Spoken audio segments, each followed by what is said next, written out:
on the panel and to delegates, participants. We are deliberating on excellence, inclusion and outreach to arrive at the strategies for steering the education sector.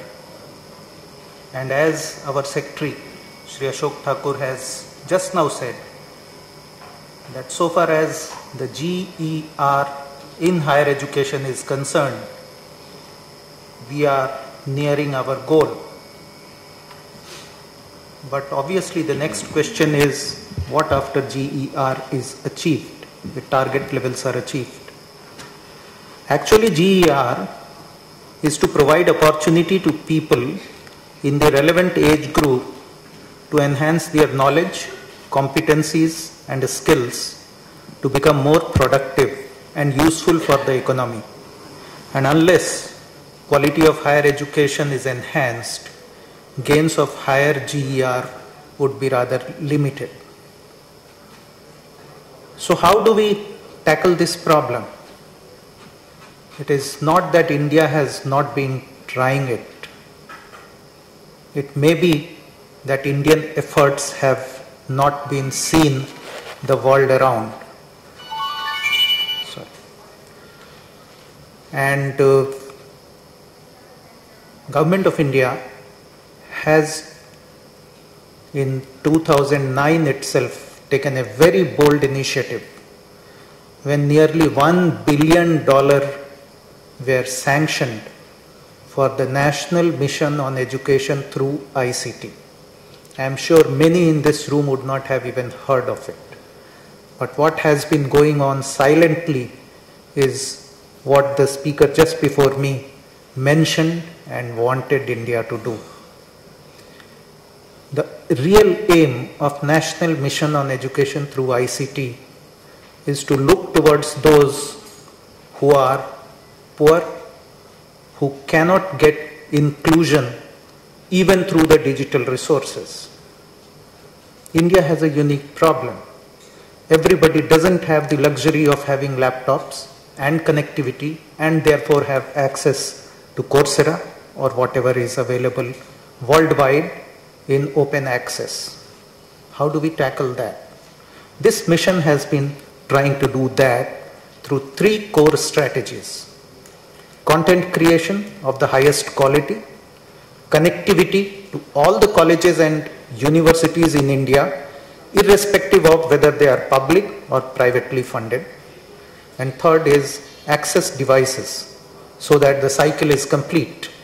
And very affordable access devices, if it is given in the hands of students who perhaps could not have even thought of affording them, then that student is empowered to draw upon the resources that are available digitally world over through the worldwide web. So it is here that having done this, I will tell you the salient achievements, but then we have heard of Coursera this morning.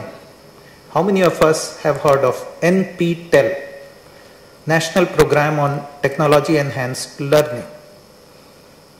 If Coursera has 50 courses, yes, to supplement and augment this kind of open learning environment in the world, NPTEL has 1200 semester courses in various engineering disciplines. But perhaps we have not heard of it. If we go to nptel.iitm.ac.in, this huge repository would be available. And who has done it? Our intellectuals, our professors from Indian Institutes of Technology and Indian Institute of Science and various other engineering colleges. So it is here that we have been doing our silent contribution using Indian taxpayers' money, first to do for the Indian impoverished student population and then to share it with the world. And what I am saying is verifiable. I may not have that much time to take you through the various web portals. A portal was also talked about. How many of us have heard about Sakshat portal? www.sakshat.ac.in. That's our delivery portal, which is free for all. One of the cardinal principles of this National Mission on Education through ICT is that the content should be free for every learner. And the other principle is we do not want to reinvent the wheel. And the third principle is we don't want any Indian talent to go waste. That's the objective with which we have been working, and working not only with the government efforts. I must acknowledge that almost every intellectual in the country has been invited to participate, and many of them are doing it. So what is the result? Is the result of the combined strength of Indian intelligentsia in doing this. And I think at least I am very proud of it, what our country has done, and we will strive to do more and more in that direction. This I have described, this is the mission in brief. This will be available, and this is the kind of content philosophy that we follow. If the content has to be world class, we say it should be in 4 quadrants, where the first quadrant could have e-books, lecture notes, video lectures, PDFs, etc. Video and audio content, animations, simulations, virtual labs, etc. must be there. In fact, when I say virtual labs, please note down vlab.co.in, where we have more than 100 laboratories.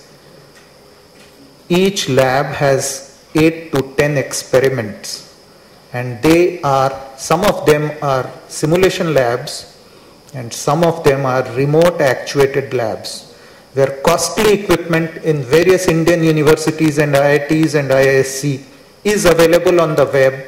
One can, sitting in his or her classroom or even at home, actuate that and actually get the results of the experiment being practically and physically being performed in those locations, and get the readings and submit it for evaluation. That resource is also available, and that also needs to be seen by people as to what has happened.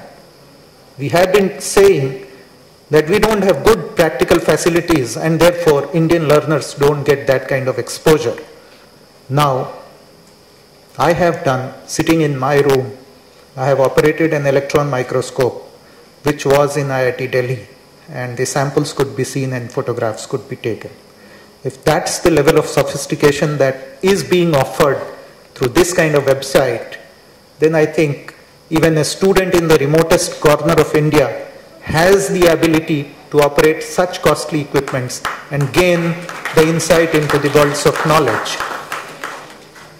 Obviously, the portal would have related links, Wikipedia and development and other open content on the internet. Naturally, we must have collaborations. And then obviously the MCQs, problems, quizzes, etc. Just a shot of what was in NPTEL phase 1, about 250 courses, and what is now additional 967 courses. That is where I said 1200 plus courses. The statistics, NPTEL is also on YouTube. Some of the statistics are here. The channel views have crossed about 68 million. So it is not that it is dormant, but then many of us don't know. If we all know, even in India, these will not be 68 million, perhaps there could be 68 trillion. It is not only that in engineering something is being done, it is being also done in other subjects. So we have assigned the role to CEC, which is doing it for the undergraduate courses, and for PG courses, it is University Grant Commission. Let me briefly focus, I will not be explaining too much, on excellence The quality content I have mentioned. What we are also doing is to integrate efficient pedagogy and outcome-based learning into the content which has been created. Unless we do that, the efficiency of learning will go down. We have to somehow maintain the motivation of learners. Unless our learners are motivated, any amount of information, any amount of knowledge will not be converted into the kind of assimilation that is needed. I have mentioned in the virtual lab context the remote sharing of costly equipment. The teacher training and teacher empowerment was also mentioned by Secretary Shri Thakurji, and a model is available. We have nearly 8 lakh teachers in higher education domain today, and if we set out to train them in 50 by 50 classroom, well, it may take 20 or 30 years to go through one round. Under this mission which I mentioned, what has been achieved is we have, using the ICT, the connectivity, the AView software which Amrita people have developed under the same national mission, using a hub and spoke model of nearly 200 remote centers, and each center having about 50 participants with a good mentor. 10,000 teachers have already been trained in a 10-day period through the efforts of IIT Bombay under this mission. So if simultaneously 10,000 teachers could be trained, and it is being done by one institution, we have hundreds of institutions. So today it has become possible in India to ensure that every year each one of these 8 lakh teachers could be administered either a general kind of course or a specialized course suited to his or her discipline.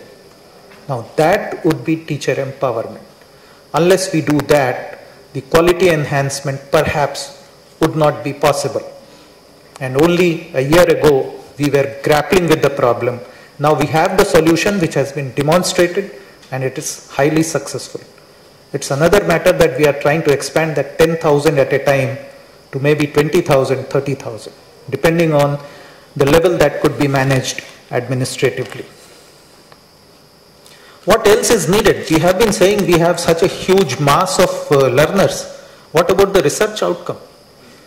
How do we inculcate that research feeling, the research motivation?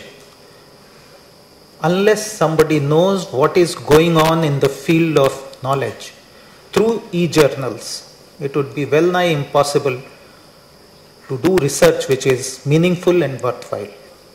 How do we take these costly journals to our crores and crores of students in higher education? 30 million, 40 million students in higher education. How many times these would be bought? Under this mission, centrally subscription has been taken, and these research journals are available through 3 ways, which is available on the net, through Indest, Inflibnet and Enlist. It would be a delight if you go to enlist.inflibnet.ac.in and see how many journals are available, how many e-books are available, and all is for free for Indian learners. This is what the transformation can do, and this is what the power of digital technology should be utilized for, and this must be seen. Now the challenge is before the students and teachers to use these resources and then show that India is back on track to its earlier glory, and in a short time perhaps, if we all endeavor to achieve that, we'll be there where our position was, number 1 in world. Obviously, some more things need to be done, examination reforms. Unless we do that, many students will not be motivated enough to draw upon these resources because it does require more time. On the inclusion front, we need digital literacy and empowerment. How do we take this kind of skill for digital literacy? We can't do it.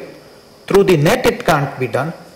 It has to be done through voluntary effort.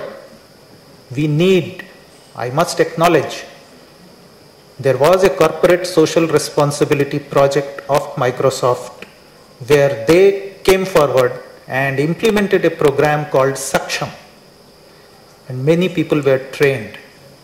We need many more such CSR initiatives so that these 4 crore or 5 crore students in the higher education domain could be first empowered with the digital literacy, and then the whole world will be opened up for them through the web resources.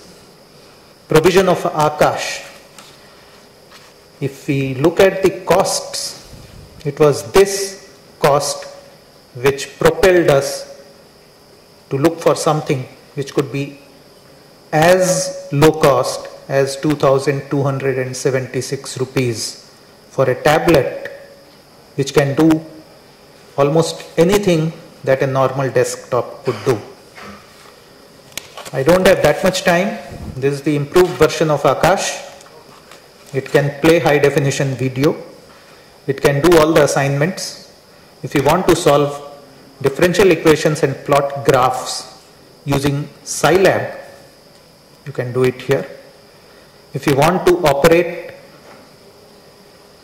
a robo, suppose the robo is in that corner of the room, it has a camera. The robo can transmit the images onto Akash. It can be used. This Akash is a delight, has a capacitive touch screen, and has an education ecosystem which is cutting down on frills and packing in all that a student in higher education domain needs. So we need to complete this triad. Obviously, we have the availability of e-books also on Enlist, and our ultimate objective has to be cost effectiveness of the delivery. If we could have that kind of cost effectiveness, only then within the limited resources that are available with us, we could cover the whole lot of aspiring Indian higher education students. Needless to say that when the digital technology is available, we could do our own language learning. Very briefly on the outreach, let me say connectivity. We wanted to connect 419 universities with not 10 or 20 Mbps, with 1000 Mbps connection. Today, under this mission, out of those 419 which we set out to connect, 402 have already been given 1 Gbps connectivity, and they are all linked to NKN. These include public and private universities. There is no distinction between them. At that point of time, when we started, there were 18,000 colleges. Today, I am happy to say 18,000 plus colleges have been given up to 10 Mbps connectivity. And this connectivity is to be utilized. What we are now trying is that to use this connectivity as the backhaul and to provide Wi-Fi connectivity to student homes or hostels, so that even at night they could have the access to the digital resources available. We have been trying with the countrywide classroom so that good teachers could beam their classrooms to the entire nation and other students could benefit from it. And then we have the DTH. With the DTH, we intend to have 1,000 channels, education channels. Every subject, every discipline, every specialization could have one channel. And it can repeatedly broadcast, telecast rather, all that is needed. And that would be 24/7. I must say, to have those 1,000 channels, we need 40 transponders. We have been, and transponders are a scarce resource. The space parking slots are required. We have made a beginning. Instead of 40, we have been allotted 2 by ISRO in GSAT 8. And 2 transponders will give us a pilot working for about 60 education channels in the country. Unheard of, but yes, we are going to do it. We have the resources and we will do it. In the end, what are we trying to achieve? We want to give our students in higher education domain a plethora of choices of learning various subjects, modules, and motivations based on continuous evaluation and testing for identification of talent in a particular area, and then handing over those students to specially crafted mentor groups so that no talent in India is allowed to go waste and we actualize our fullest potential. Thank you.